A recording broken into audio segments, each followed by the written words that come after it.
Es una alegría para nosotros volver a compartir este tiempo con ustedes y basarnos una vez más en la palabra del Señor, viendo principios fundamentales e inamovibles para nuestra vida que nos hacen ver la relevancia de todo lo que el Señor nos ha dado. Y en este caso particular estamos viendo ya la constancia. Este es la parte 4, es el cuarto video que compartimos acerca de este tema. Y por supuesto, para volver a introducirnos al tema, vamos a hacer un breve resumen leído de la parte 3 que vimos junto a ustedes. Comenzamos a ver la importancia de la constancia en la vida diaria. Dios creó el matrimonio como la unión de un varón y una mujer. Esa unión es sinónimo de lealtad, fidelidad y permanencia en el vínculo. La función del esposo hacia su esposa tiene su base en el amor, el cual identifica al varón con una actitud constante de entrega hacia ella. El objetivo de la función de la esposa es ser ayuda adecuada para el varón, lo cual requiere de una constancia firme. Sin una actitud de constancia, la esposa no tendrá un claro entendimiento y desarrollo de una sujeción a la manera de Dios. La enseñanza que los padres reciben del Señor deben transferirla a sus hijos continuamente. Sin duda, en esta acción está involucrada la constancia. En el ejercicio de su función, los padres corrigen, aman, disciplinan, instruyen y crían a sus hijos. Estas palabras denotan un trabajo continuo y dedicado que requiere de constancia. Qué bueno es poder ver la constancia aplicada a nuestra vida diaria y a nuestra vida cotidiana. Y en esta enseñanza continuaremos viendo la constancia en la importancia de lo que el Señor nos ha entregado en las funciones de la vida de todos los días, pero que son tan importantes para cada uno de nosotros. Y para terminar con esta área de la familia, vamos con los hijos. Así que, chicos, jóvenes, señoritas, escuchen muy bien lo que Dios tiene que decirles a ustedes relacionado con la constancia y su actitud. Vamos a leer Efesios el capítulo 6 y los versículos 2 y 3. Así que, atención, dice así la palabra de Dios. Hijos, obedezcan en el Señor a sus padres, porque esto es justo. Honra a tu padre y a tu madre, que es el primer mandamiento con promesa, para que te vaya bien y disfrutes de una larga vida en la tierra. Este versículo es riquísimo en contenido. Vamos a detenernos a ver algunas frases, algunas palabras que son claves. Comienza diciendo, hijos, obedezcan en el Señor a sus padres. La obediencia tiene que ver con recibir una instrucción de una autoridad superior y obedecerla, pero con agrado. Llama mucho la atención que la palabra diga, hijos, obedezcan en el Señor. La frase en el Señor es la clave, porque no dice, hijos, obedezcan. Dices, hijos, obedezcan en el Señor. ¿Qué significa esto? En un ámbito determinado, en un marco de referencia que es lo que le agrada al Señor, la voluntad del Señor, recibiendo la fuerza del Señor y haciendo aquello que el Señor pide porque se está respetando el marco de referencia. La obediencia, si no tiene marco de referencia, pierde sustancia. Hijos, obedezcan en el Señor a sus padres. Y agrega, porque esto es justo. Así que Dios considera justa la obediencia. Así que chicas, chicos, muchachos, cuando ustedes están obedeciendo a sus padres en el Señor mira su corazón. Un corazón de obediencia se dispone a acatar la disposición de los padres. Y además, si ustedes están obedeciendo de esta forma, están estableciendo justicia, porque esto es justo delante de Dios. Pero luego de la obediencia dice, honra a tu padre y a tu madre, porque es el primer mandamiento con promesa. Honrar. ¿Qué significa honrar? Valorar, respetar, darle a los padres el lugar que Dios les dio. La honra es independiente de la obediencia. La honra siempre tiene que existir. Ahora, es muy importante que dice es el primer mandamiento con promesa y agrega para que te vaya bien. Así que cuando un hijo, una hija honra al padre, la palabra dice que le va a ir bien y que además será de larga vida. Es importante que cuando el Señor habla, porque es el Señor, escuchemos lo que dice. Estas no son palabras dichas porque sí, son palabras que vienen de Dios para que los hijos se comporten honrando al Señor cuando obedecen y honran a sus padres. Ahora bien, en cuanto a la obediencia dura el tiempo en que el hijo o la hija está en la casa.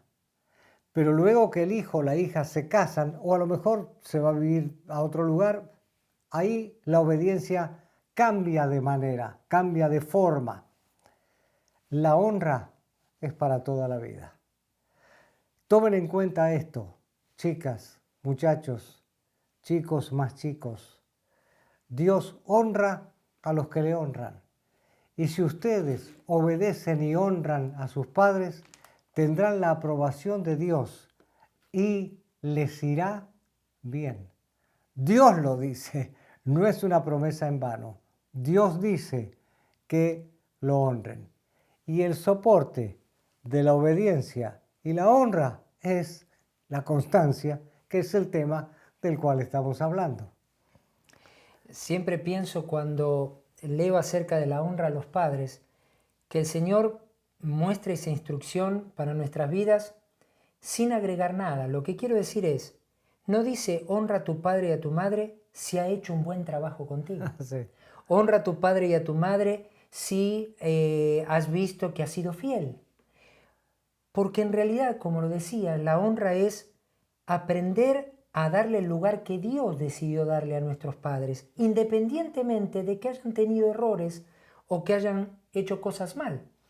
Y qué importante es la constancia dentro de eso, porque aún hay personas que he visto que ya con sus padres fallecidos les cuesta mucho recordarlos. Correcto. Y darles esa honra que merecen, porque alguna circunstancia les ha lastimado. En cambio, la constancia que el Señor nos muestra es saber que respeto y honro a mis padres por el lugar que el Señor les dio. Así y es. Entonces lo hago toda la vida, estén vivos o ya no lo estén. Qué importante, ¿no? Importantísimo. Ahora, vamos a una siguiente faceta, también muy importante y muy práctica para nuestra vida, que tiene que ver con carrera y trabajo. Dice la palabra, el perezoso desea y nada consigue, pero el que es diligente será prosperado. Proverbios 13:4. Sin duda, cuando hablamos de carrera y trabajo, obviamente como son áreas muy prácticas y comunes a todos los seres humanos, podemos llegar a verlas desde un plano tan profesional que nos olvidamos que Dios también quiere que sus hijos desarrollen esa área de una forma que lo honre y que lo agrade. Por eso, en este proverbio encontramos un principio que es fundamental. El perezoso desea y no consigue nada, pero el que es diligente va a ser prosperado. Es decir, vamos a ponerlo en otros términos. Por ejemplo, muchas veces hay cristianos que he escuchado decir, el Señor me va a bendecir. Y cuando yo trato de entender la base para esa frase o esa intención, la base en realidad es, si soy hijo de Dios, Dios está obligado a bendecirme porque soy su hijo, no podría dejar de bendecirme.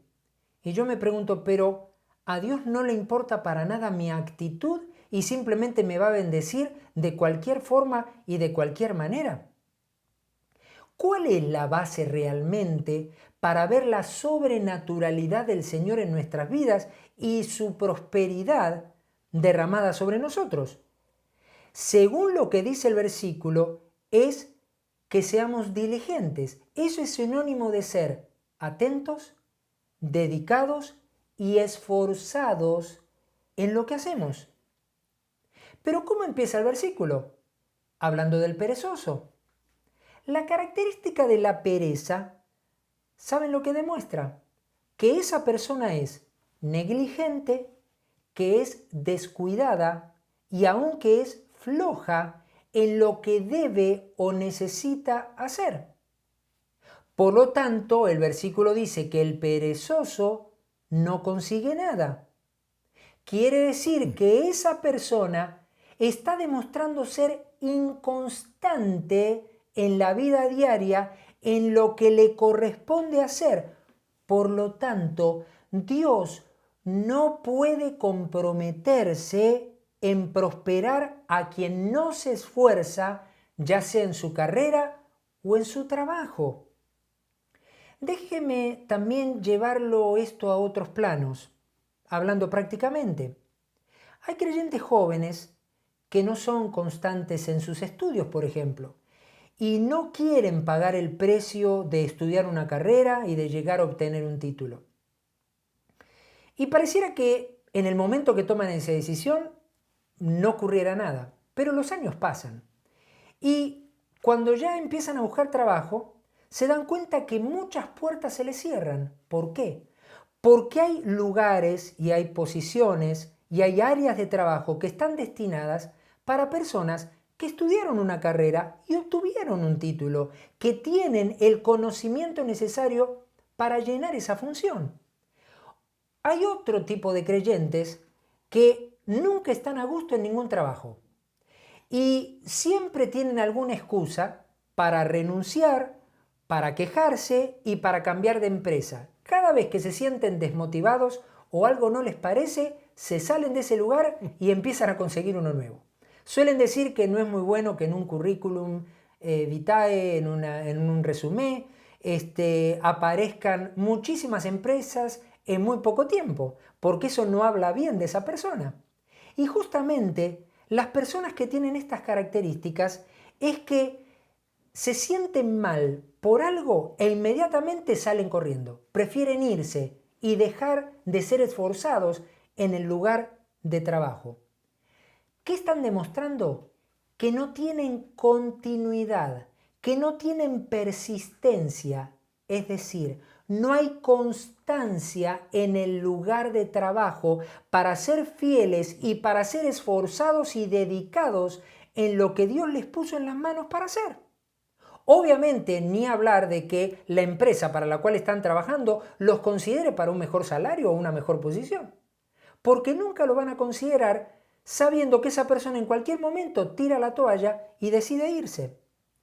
Estas actitudes y otras que son similares ponen en evidencia cuando hay falta de constancia en la vida laboral y profesional. Pero recuerden, seguimos hablando de una constancia que es espiritual, que viene de Dios, y una inconstancia que viene como resultado de que nuestra vida espiritual no tenga al Señor como prioridad. Por tal razón, si un creyente, no cualquier persona, un creyente, muestra estas características de inconstancia en la vida laboral o profesional. La pregunta es, ¿podrán seguir y servir al Señor de acuerdo a los requisitos que el Señor ha establecido? Seguramente también serán inconstantes en su vida espiritual. Fíjense, quiero terminar esto con una mención de algo que Jesús mismo dijo que tiene que ver con el trabajo. Y uno termina concluyendo que Jesús siempre es el ejemplo para todo. Jesús dijo estas palabras, pero Jesús les respondía, mi Padre aún hoy está trabajando y yo también trabajo. Juan 5:17.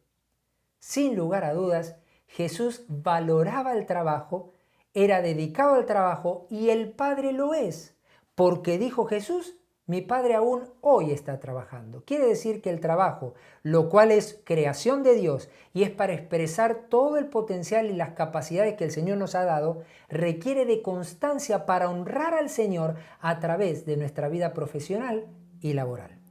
Y el Padre tuvo mucho tiempo de trabajo, muchísimo tiempo de trabajo. Gracias a Dios por lo que estamos recibiendo. Luego de la carrera y el trabajo, vamos a hablar un momento de los jóvenes y su vida espiritual. La juventud es una de las etapas más lindas, más hermosas, más valiosas de la vida. En la juventud es donde surgen las ilusiones, los proyectos, los sueños, los objetivos, las metas y se mira al futuro con expectativa y con gran esperanza.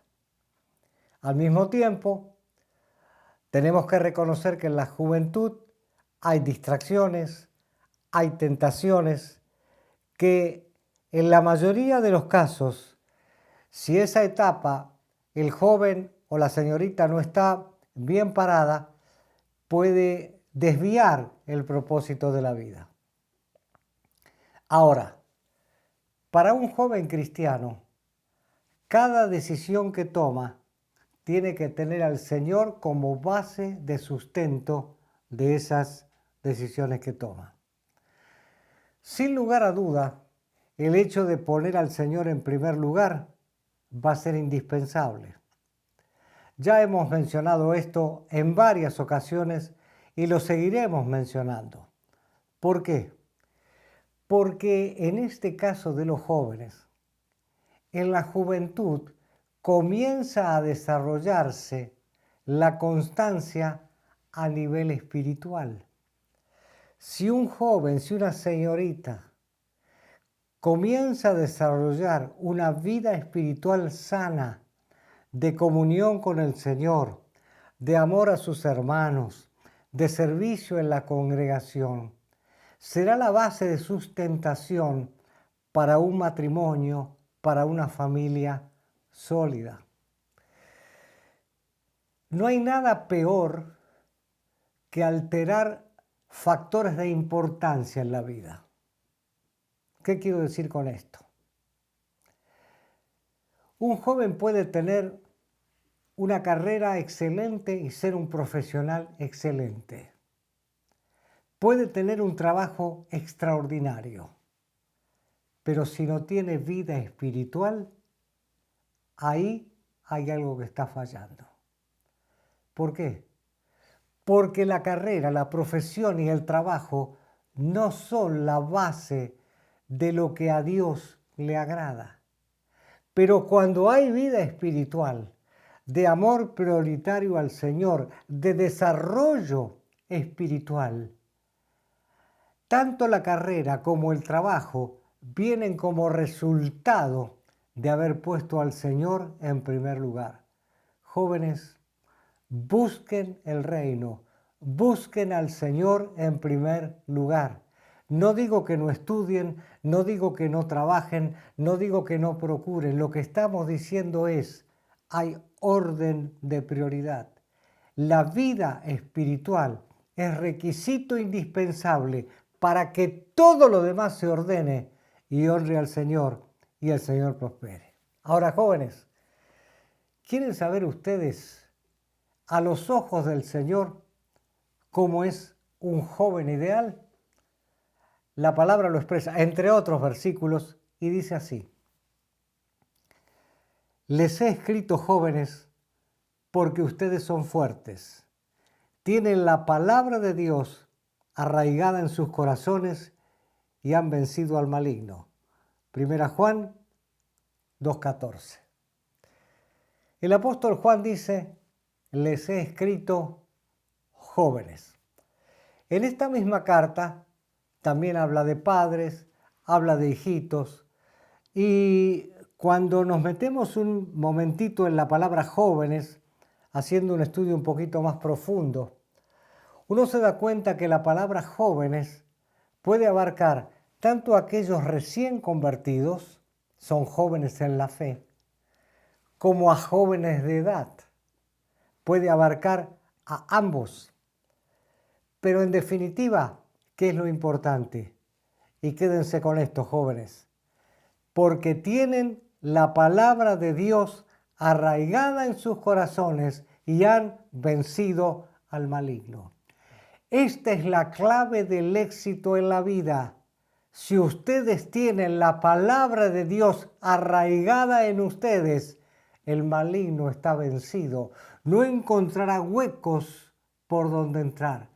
Pero la palabra arraigada va a dar fruto en una vida que honre y glorifique al Señor.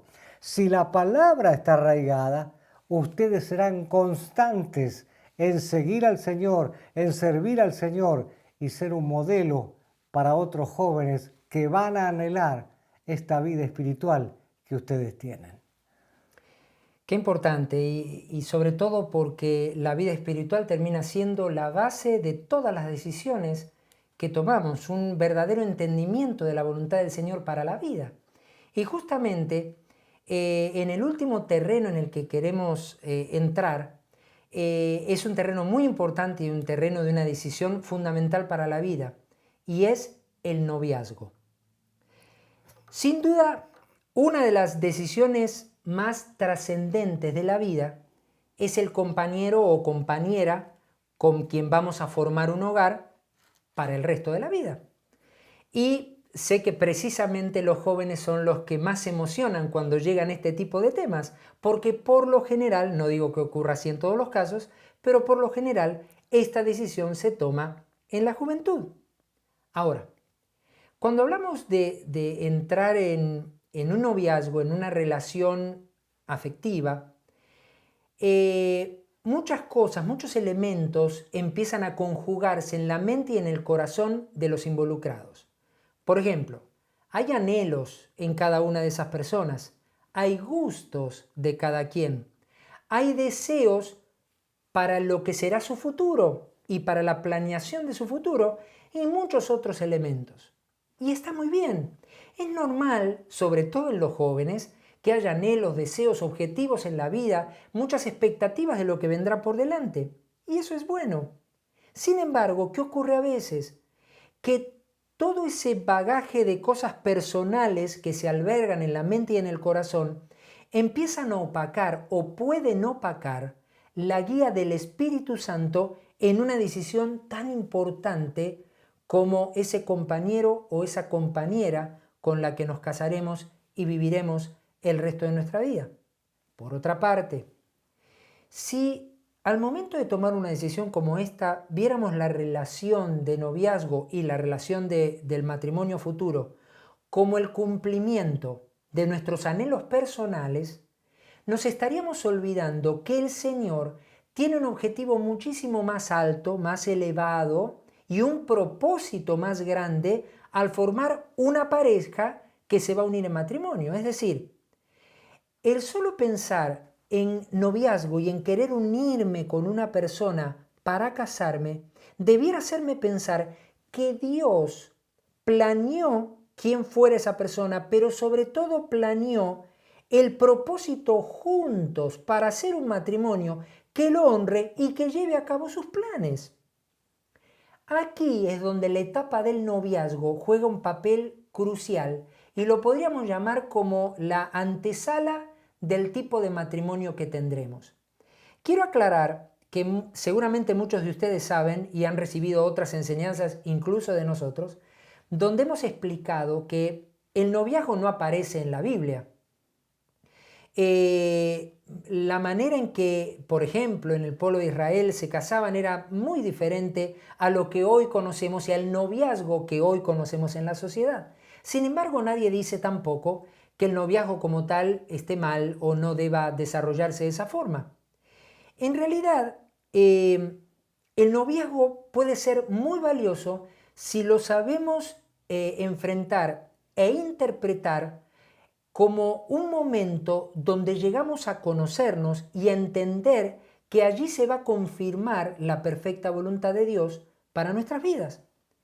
¿Qué ocurre muchas veces con cierta regularidad y que obviamente no es lo que debiera ocurrir? Voy a hablar de obviamente jóvenes y novios cristianos.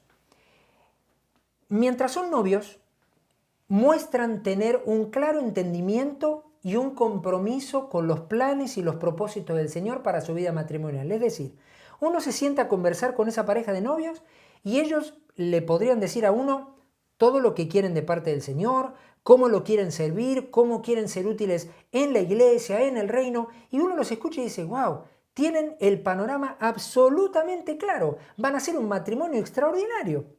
Pero cuando se casa, parece que esos anhelos se disiparan y dejaran de existir.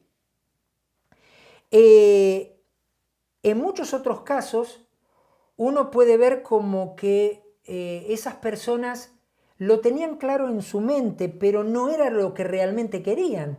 Repetían lo que sabían que tenían que decir, pero no era el verdadero anhelo de su corazón. Y cuando se casan, empiezan a cumplir con los anhelos de su corazón, pero no los anhelos del corazón del Señor. Uno se hace la pregunta, ¿los anhelos y los ideales de esas personas fueron ficticios? ¿Los actuaron? ¿O ya casados lo que les pasó es que la rutina, los compromisos de la vida hicieron que se apagara el entendimiento del plan y de la voluntad de Dios y se disipara el propósito divino para el cual se habían casado? Por tal razón, entendemos que el noviazgo puede ser fundamental. Y vamos a analizarlo desde varias perspectivas, pero siempre relacionado obviamente con la constancia. Antes quiero decirles esto. En nada de lo que vamos a decir pretendemos darles los 7 pasos para un matrimonio feliz. Si tuviéramos esos 7 pasos, tal vez ya hubiéramos escrito un bestseller y estaríamos dando conferencias a nivel internacional. Pero lo que sí creo es que cuando tenemos los principios del Señor en nuestra vida arraigados, vamos rumbo a un matrimonio mucho más que feliz, pleno y consciente de desarrollar la voluntad y el propósito de Dios para sus vidas. Por lo tanto, hay varias pautas que vamos a transmitirles y que queremos compartir con ustedes una a una para poder analizarlas y ver lo que el Señor quiere y que cada joven y señorita debe analizar cuando quiere establecer un noviazgo. Comencemos. Quien quiere iniciar una relación de noviazgo debe saber si el Señor lo está guiando al matrimonio o existe la posibilidad de que Él lo quiera soltero. Esto está referido en 1 Corintios 7, 32 al 34. Creo que escuchar y leer esto para muchos de ustedes jóvenes debe asustarlos un poquito. Y decir, ay caray, pero yo tengo tanta ilusión de casarme, no se le vaya a ocurrir al Señor decirme que me tengo que quedar soltero. Y en realidad, yo quiero decir esto, es normal, absolutamente normal, que haya un deseo de casarnos porque el matrimonio es creación de Dios. Ahora, cuando uno lee a Pablo en este pasaje que no estamos leyendo, pero ustedes luego en casa lo pueden leer, uno se da cuenta que Pablo veía las cosas desde otra perspectiva y había entendido para su propia vida la importancia de haberse mantenido soltero con el propósito de servir al Señor y de ser de utilidad en el reino de los cielos. Eso significa que esa posibilidad puede estar vigente para cualquier hijo o hija de Dios. Por lo tanto, jóvenes, ustedes tienen que preguntarse y decirle al Señor, Señor, yo puedo tener este anhelo, pero ¿será que acaso tú me quieres soltero o soltera porque tienes otros planes para mí? Si fuera así, yo quiero estar dispuesto. Independientemente de que también la palabra aclara que cuando una persona es separada por Dios para su servicio y para mantenerse soltero o soltera, Dios también le da el don de mantenerse de esa forma y nunca va a sufrir por vivir así. Al contrario, va a sentir el gozo y la plenitud de estar sirviendo y honrando al Señor. Pero es importante hacernos esta pregunta. Sí, Daniel. Antes que pases a la Sí, segunda. claro.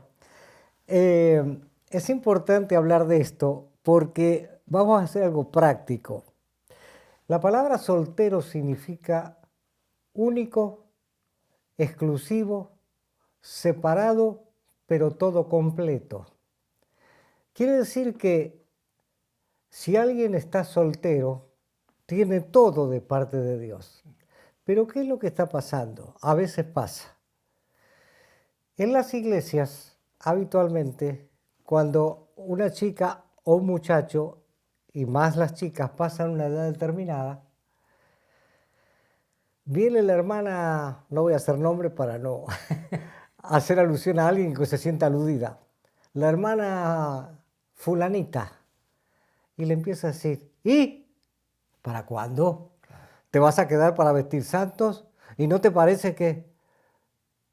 Pero ¿qué pasa si la chica está en un proceso donde está con el Señor tratando algo, resolviendo algo, o en este caso, por causa del Señor, decide quedarse soltera? Y hablo tanto de chicas como de muchachos. Quiere decir que no es bueno que las hermanas o hermanos de la iglesia estén con ese tipo de argumento sobre los jóvenes. Deben respetar esa privacidad. Ahora, si los pastores de esa chica o de ese muchacho reconocen que tienen que hablar por alguna razón particular a otro nivel con esa chica o ese muchacho, está bien. Pero por el hecho así de decir, ¿para cuándo te vas a casar? No, los hijos de Dios no estamos para eso. Estamos para propósitos superiores. Y si va a llegar una chica y va a llegar un muchacho, va a ser algo que venga de Dios y no importa la edad. No importa la edad. Entonces creo que en esto la gente mayor debe madurar en las congregaciones y debe respetar la privacidad de los jóvenes. Creo que esta cuestión práctica es importante comentarla. Sumamente importante, Daniel. Vamos a lo segundo. En el caso de saber que el Señor lo está guiando al matrimonio, debe preguntarse, ¿por qué y para qué me quiero casar? Es decir, yo tengo que, antes de siquiera iniciar una relación o pensar en un noviazgo, debo hacerme estas preguntas. ¿Qué significa el matrimonio para mí? O en realidad, ¿cuál es la verdadera razón por qué yo quiero llegar al matrimonio? ¿Para qué me quisiera casar? Yo quiero, como bien daba el ejemplo Daniel, satisfacer algún área de mi ser. Yo quiero sentirme completo a través del matrimonio. Yo quiero realizarme a través del matrimonio. Yo quiero tener a alguien a mi lado porque me da terror pensar en la soledad. El matrimonio es creación de Dios, pero con un propósito particular. Y cuando encontramos el propósito de Dios, en principio para nuestra vida como personas, como hijos individuales delante del Señor, y luego lo encontramos para el matrimonio que Dios quiere formar, entonces sabremos que el matrimonio no tiene nada que ver con el cumplimiento de deseos propios o de llenar algo en nuestras vidas, sino que el matrimonio es para los propósitos que el Señor ha establecido con nosotros. Vamos a lo tercero.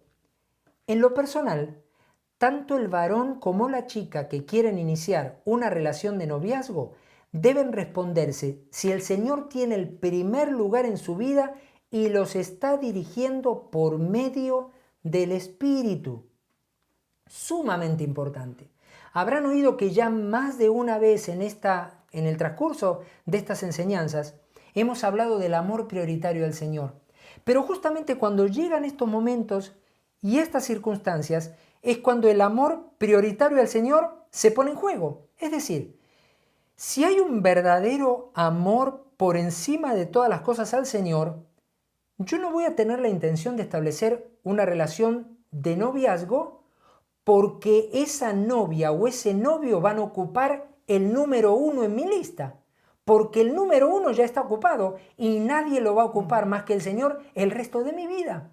Por tal razón yo estoy claro en que hoy amo al Señor con todo mi corazón, pero he decidido amarlo por encima de todo y de todos durante toda mi vida. Y por ende, como amo al Señor, para mí es fundamental saber que el Espíritu de Dios está guiando mis decisiones.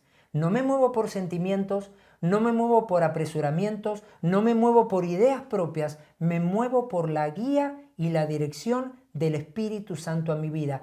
Eso me va a asegurar ir en pasos firmes y cumplir con el propósito de Dios.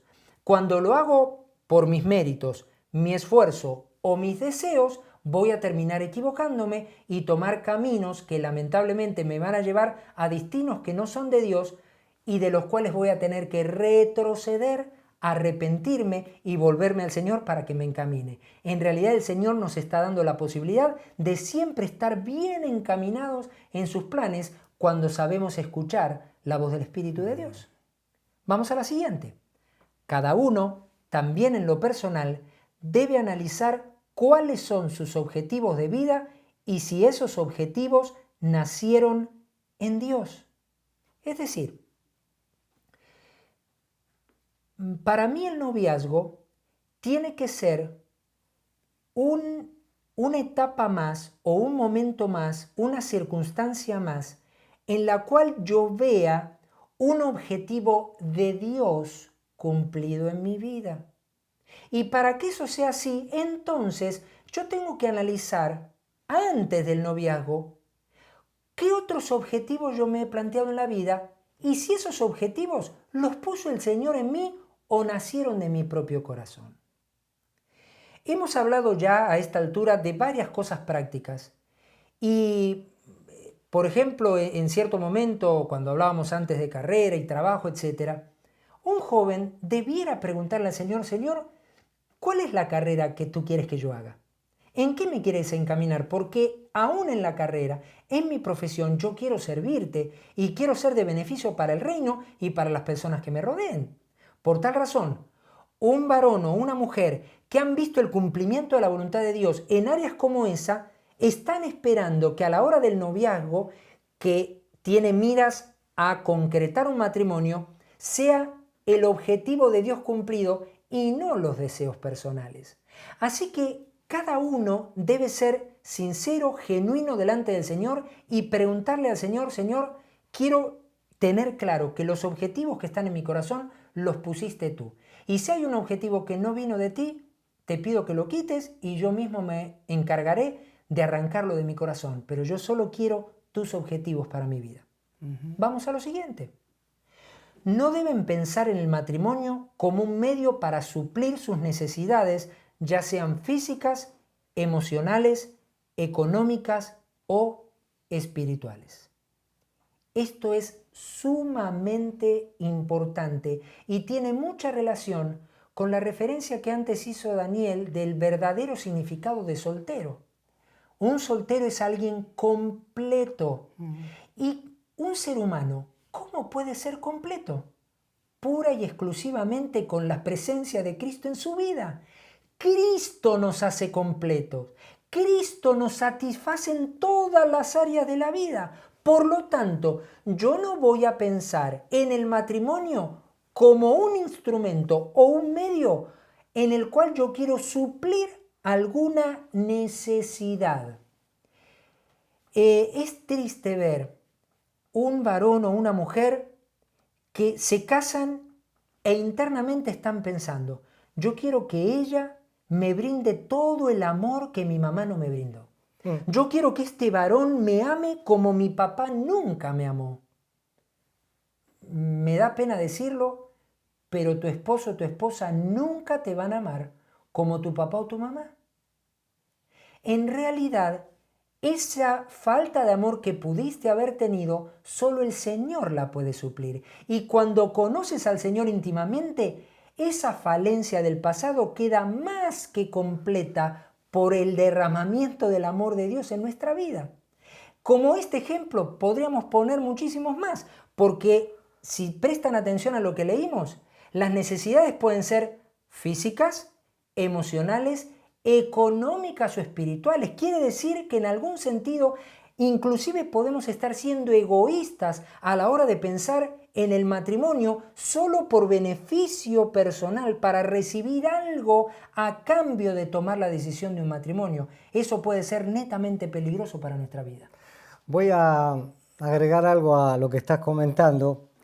Y mientras hablabas me acordé de una experiencia que Estela y yo tuvimos en la primera iglesia que pastoreamos en México.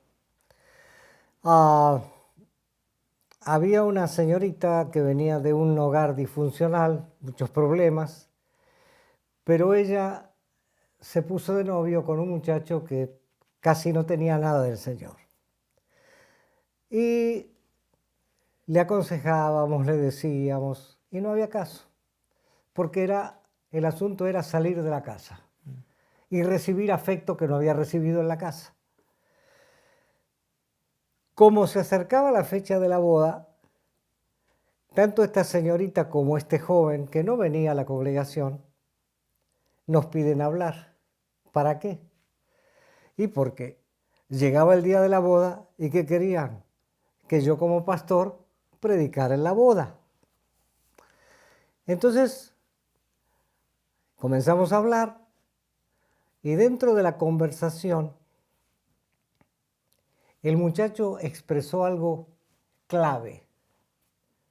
Dijo así: mire, pastor, quiero decirle que yo la amo a esta chica. Quiero decirle que sí, yo me quiero casar con ella, es una buena chica, sé que tiene muchos problemas, pero yo también tengo mi propia vida. Quiero que sepa, delante de ustedes como pastores, lo siguiente.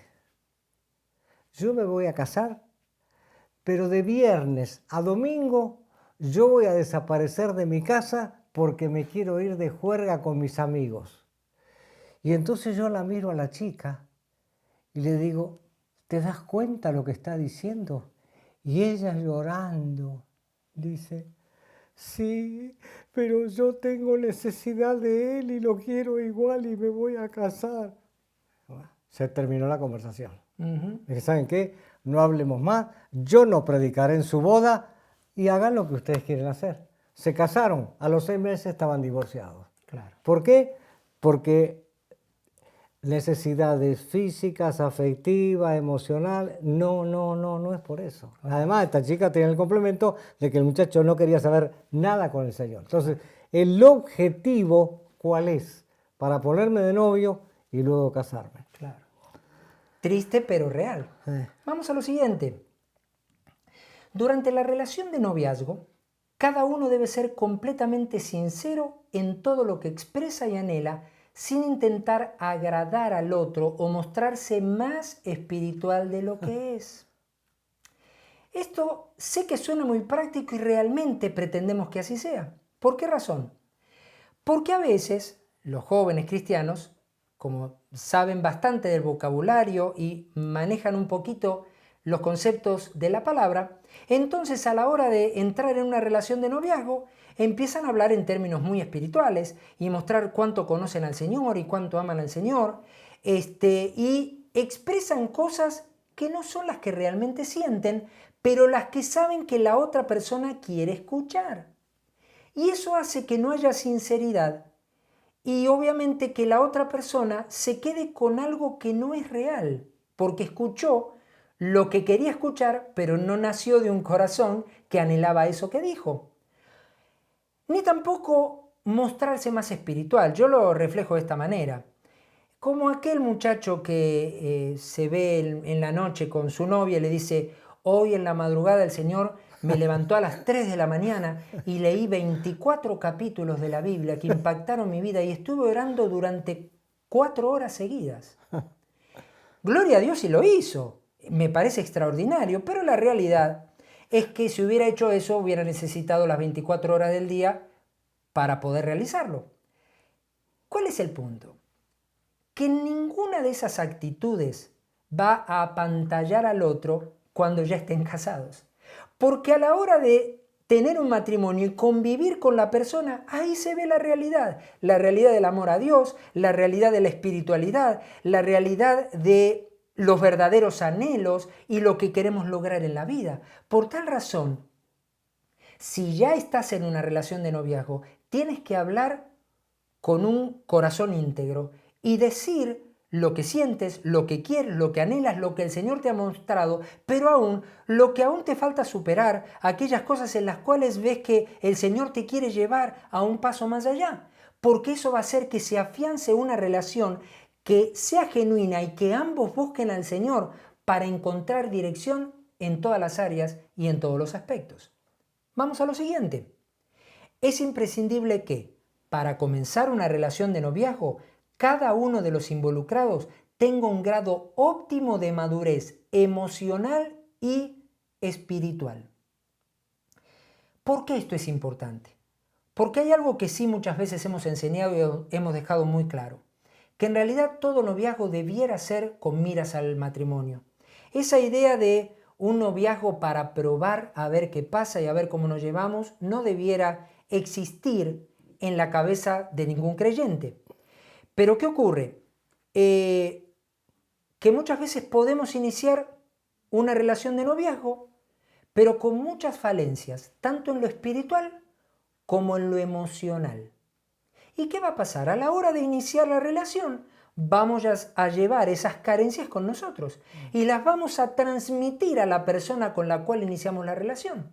Tal vez todo empezó muy bien, pero al rato la otra persona empieza a darse cuenta que hay una exigencia de amor, hay una exigencia de sentimientos o hay una exigencia de lo espiritual. Como que la otra persona tuviera que llenar huecos o vacíos que esta persona, por sus carencias y por su grado de inmadurez, no ha sabido suplir en el Señor. Es mejor, jóvenes, trabajar en lo propio, en lo personal y tener una vida que emocional y espiritualmente sea estable y tenga un grado óptimo de madurez. La madurez va a continuar el resto de nuestra vida. Nadie está diciendo alcanza lo máximo antes de casarte. No, pero en realidad uno sabe cuando viene arrastrando situaciones que en realidad van a ser peligrosas y complicadas para aquella persona con la cual vamos a entrar en una relación y con la cual nos vamos a casar. Es mejor eso, ir delante del Señor y que eso esté sanado, eso esté suplido por el Señor y sepamos que espiritual y emocionalmente estamos preparados para iniciar una relación. Siguiente. También es muy importante, sobre todo para el varón, alcanzar un cierto nivel de desarrollo y estabilidad laboral que le permitan disfrutar de autonomía económica para no depender de terceras personas en el matrimonio. Qué importante es esto. Y vieron que dijimos sobre todo para el varón. ¿Por qué? Porque entendemos en el Señor que el varón será siempre el instrumento que Dios use para manifestar su bendición, su prosperidad y su sobrenaturalidad a partir del trabajo que Dios le dé al varón. Con esto no estamos diciendo que la mujer no pueda trabajar, pero hay una etapa cuando llegan los hijos que entendemos que el valor de la mamá estando presente con sus hijos, criándolos y educándolos, eso es fundamental para la salud espiritual de los hijos. Por tal razón, un varón que tiene el deseo de establecer un noviazgo y que quiere casarse, tiene que tener un mínimo desarrollo y estabilidad en su trabajo para tener autonomía económica. Con eso lo que queremos decir es que se puede valer por sí mismo, que a la hora de casarse puede pagar todos los compromisos y puede con ese dinero sostener el hogar sin tener que depender de otros. Con esto se acaban muchísimas ideas culturales que sobre todo en Latinoamérica estamos acostumbrados a tener. El hacernos el cuartito en el fondo de la casa de mis papás, ¿está bien? Y si no podemos pagar para los ladrillos, por lo menos ponemos una tienda de campaña, pero con algo iniciamos. No, no, no, no, no, no, no. Necesito yo saber que debo tener mi propio espacio con mi esposa y ahí ver al Señor.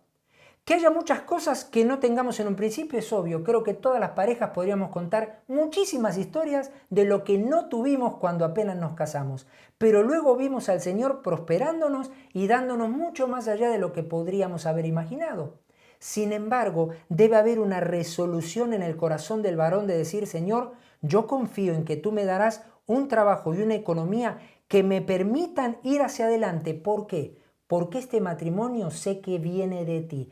Esta chica que has puesto en mi camino es tu perfecta voluntad para mi vida y con ella vamos a cumplir tus planes. Así que no nos vamos a preocupar por la economía porque tú siempre nos darás todo lo necesario y mucho más que eso. Y lo último que vamos a ver juntos. Deben recordar que el matrimonio es un pacto y no un contrato que se puede incumplir o romper según la voluntad propia o las circunstancias. Por lo tanto, deben estar convencidos de unirse para toda la vida. ¿Por qué esto es importante? Porque un pacto es inviolable.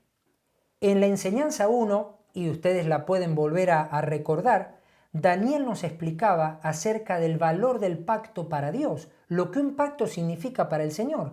Y con esa misma idea Dios estableció el matrimonio para que fuera un pacto, algo irrompible, inviolable, que permanece para toda la vida.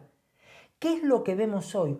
Una sociedad contaminada por una idea falsa de que se acabó el amor y ve corriendo a cualquier abogado que prontamente te va a resolver lo de un divorcio y tú quedas libre de esa persona. Esa no es la mente de Dios. Si el matrimonio es para cumplir con el propósito de Dios, con la vida de esa pareja, entonces ¿cómo yo podría pensar que Dios me quiere unir para cumplir sus propósitos para luego estar divorciados? Es imposible que Dios piense así. Por lo tanto, nosotros como hijos del Señor tampoco podemos pensar así. Tenemos que tener la convicción de que entrados al matrimonio es porque estamos seguros de que esa es la perfecta voluntad de Dios y ese matrimonio será para toda nuestra vida. Amados, seguramente se han dado cuenta de la importancia relevante que tiene la constancia en todo lo que hemos enseñado hasta aquí. Es decir, nos hemos ocupado en la enseñanza anterior y en esta de hablar pura y exclusivamente de aspectos de la vida cotidiana, prácticos, de funciones que Dios nos ha delegado como hombres y como mujeres. Y la constancia, cuando está presente, nos hace estar firmes en los planes de Dios y estar seguros de lo que Dios nos ha instruido para llevarlo a cabo y ver el resultado que viene por hacer la voluntad de Dios. Por tal razón, es importante entender que la constancia que Dios quiere producir en nosotros y estará produciendo cada vez más es para que en la vida práctica se muestre que Dios está con nosotros y que tenemos una vida que honra, que agrada a Dios, que vive para Dios, que lo ha puesto en primer lugar y que todo lo que somos y hacemos es por Él y para Él. Así que para terminar vamos a orar y vamos a agradecerle al Señor por todo esto que nos ha transmitido. Padre, cuántas gracias te damos porque tu palabra contiene los principios más importantes para que vivamos una vida plena, pero una vida sobre todo segura en ti. Señor, si respetamos y experimentamos cada uno de los principios que estamos analizando, tenemos la seguridad de ver hacia adelante y de mirar un futuro que no es incierto. Al contrario, es un futuro que está resguardado por tu perfecta voluntad y guiado por la voz de tu Espíritu Santo. Y por eso te agradecemos, Señor, porque cada uno de nosotros como tus hijos tenemos el privilegio y la oportunidad de vivir en tu perfecta voluntad y darnos cuenta, Señor, que tú nos estás guiando a que se cumplan tus propósitos en cada área de nuestra vida. Por eso, Señor, te agradecemos por la constancia que tú produces en nuestro interior, una constancia que viene de ti, que seguiremos en las próximas enseñanzas analizando a mayor profundidad, pero una constancia que nos hace estar bien parados, de saber quiénes somos y lo que tenemos en Cristo Jesús, y con ese entendimiento afrontar cada una de las responsabilidades que nos has delegado y hacerlas con pasión, con esmero, con dedicación, honrándote y sirviéndote a través de cada una de esas funciones. Glorifícate, Señor, en medio de nuestra vida cotidiana. Señor, queremos ver tu presencia manifiesta aún en las cosas más sencillas de la vida. Queremos, Señor, que tu presencia sea el sello fundamental, que haga que otros vean que tú estás presente aún en las cosas que para otros pueden ser fastidiosas, rutinarias o innecesarias o que no les gusta hacer. Y sin embargo que vean en nosotros el placer y el agrado de honrarte y servirte a través de esas funciones. Señor, te bendecimos y te honramos y te damos muchas gracias por hablar a nuestro corazón e instruirnos con el amor que lo haces. En el nombre de Cristo. Amén. Amén. Y amén.